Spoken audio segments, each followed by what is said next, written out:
Hello everyone and welcome to EngliLearn. We're at the start of the new school year, at least here where I am, and many of you are probably starting your AS level English courses. Maybe you're feeling a little bit nervous and you're not really sure what to expect. Before we get started, I'd love to know, what's the one thing you're most nervous about or curious to learn this year? Drop your thoughts in the comments below. I will read every single one of them and try to help you out. In this video, I'm going to give you some harsh truths and some words of comfort. The harsh truth: this is a demanding and challenging course that will push you in ways you might not be used to. The comfort: if you approach it the right way, you will come out of it with skills and confidence that will stay with you for life. Whether you're just starting out or you're already a week or two in, we'll go through the skills you'll develop and my best advice to help you feel more confident and prepared. We'll talk about the kind of thinking this course demands, the amount of independence you'll need, and the habits that will save you from last-minute panic when exam season hits. First, we need to understand what makes AS-level English language unique. Well, reading and writing in this level is really different from the way you normally read a book, for example.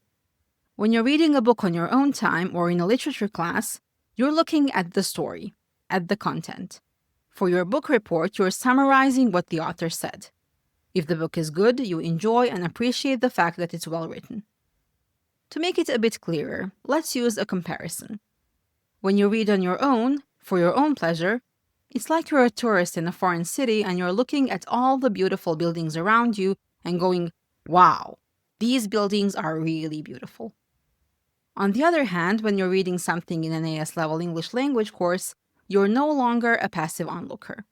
You're like an architect who looks at the building and sees so much more than an average person does. He acknowledges the building is beautiful and then wonders why. How do the materials, the design, and structure make that building beautiful and functional? In the same way, in your AS level English language course, you're no longer just summarizing. No, that's for amateurs, and you're in advanced levels now.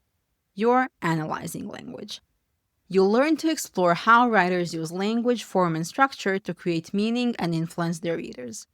This means looking closely at word choice, sentence patterns, imagery, tone, and how the text is organized. Your job is to go beyond summarizing and start thinking critically about the effects of these language choices and why the writer made them. At the same time, you'll also develop the ability to express your understanding clearly using precise language and evidence in your writing. So, how do you do this? How do you actually become successful in this course? Let's focus on the core skills you need to develop in order to succeed. The first of those is close textual analysis. This is the heartbeat of the course, and particularly paper 1.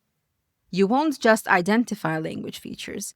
You'll explain the effect of each choice and why it matters. Instead of saying, the writer uses a short sentence, you will need to say, the writer uses a short, sharp sentence here to create tension and interrupt the flow.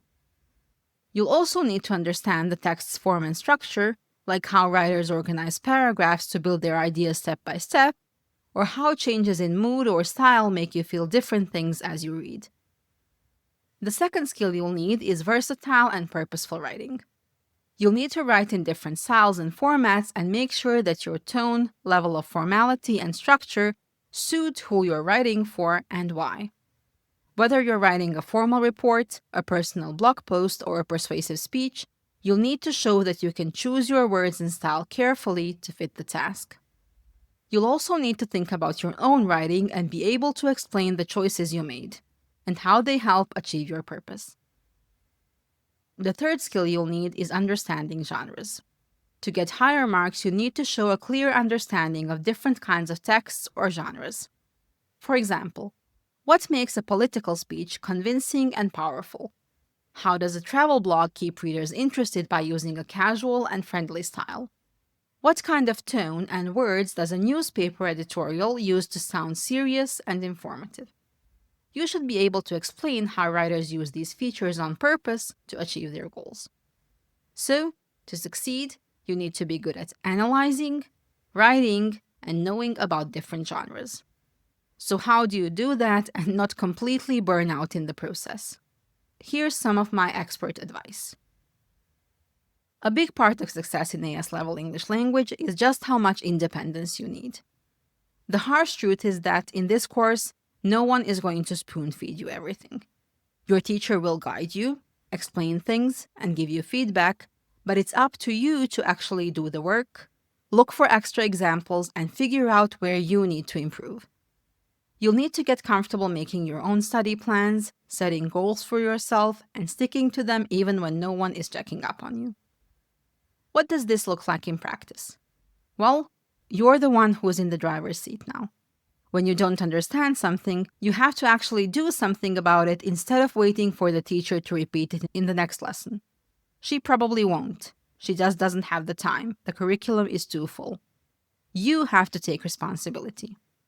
This kind of self-discipline is hard at first, but it's also what will make you feel more in control of your learning.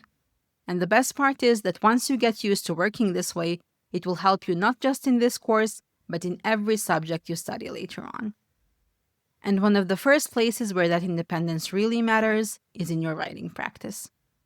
One of the things students often underestimate is just how much writing they'll need to do in this course. A lot, just a lot of writing. The sooner you make peace with that, the better. And no ChatGPT can do it for you, it has to be you. Yes, I know AI is everywhere and it does have its benefits, and I plan to talk about them in a future video, but there are just no shortcuts to learning how to write well when it comes to this exam. Be prepared to write a lot. Writing is simply one of those skills that requires consistent, focused practice.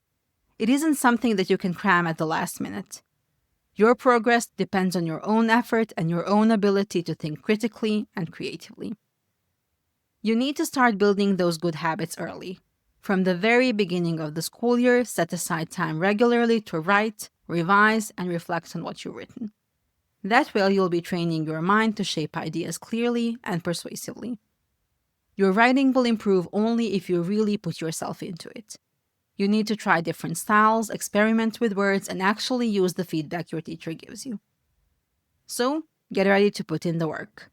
The more you write, the easier it will get. Another way to become better at writing is to do lots of reading. I know, it just keeps getting better. But really, reading a lot and reading widely will also improve your writing skills. And reading is another thing you will definitely be doing a lot of this year.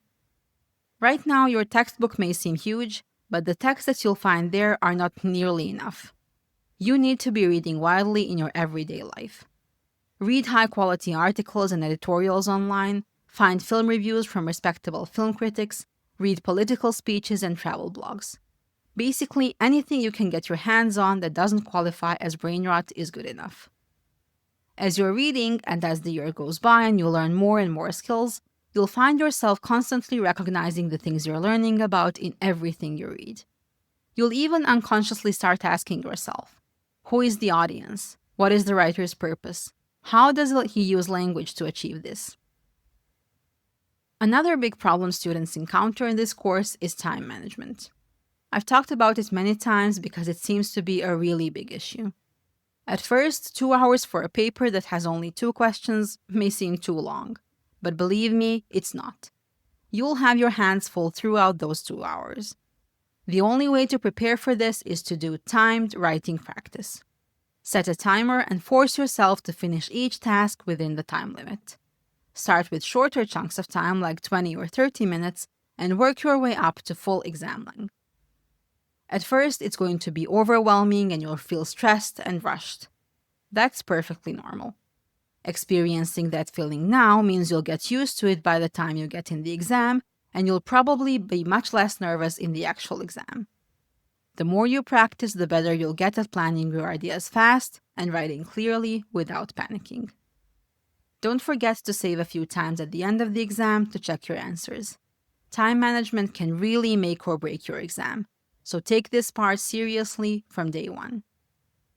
The best way to do time practice is, of course, by using actual past papers. You can find past papers, example answers, and mark schemes online. By going through lots of them, you'll get used to the format of the exam and the typical kinds of tasks you get. You'll also get a better idea of what the examiners are looking for and what mistakes students often make. Remember, yes, AS level English language is tough, and it will push you hard. But that challenge is exactly what makes the skills you gain so valuable. If you keep putting in the work and don't be afraid to ask for help, you'll get through the hard parts and come out stronger and more confident on the other side. You're definitely not alone in this. Thousands of students take this course every year. And here on my channel's comments, you'll find a community where students ask questions, share tips, and support each other. That's the comfort I want to leave you with. I hope my channel will offer you the help you need and help push you through those difficult moments. To get that help, like and subscribe, and don't forget to hit that bell button to get notified every time I post a new video. Happy new school year, everyone!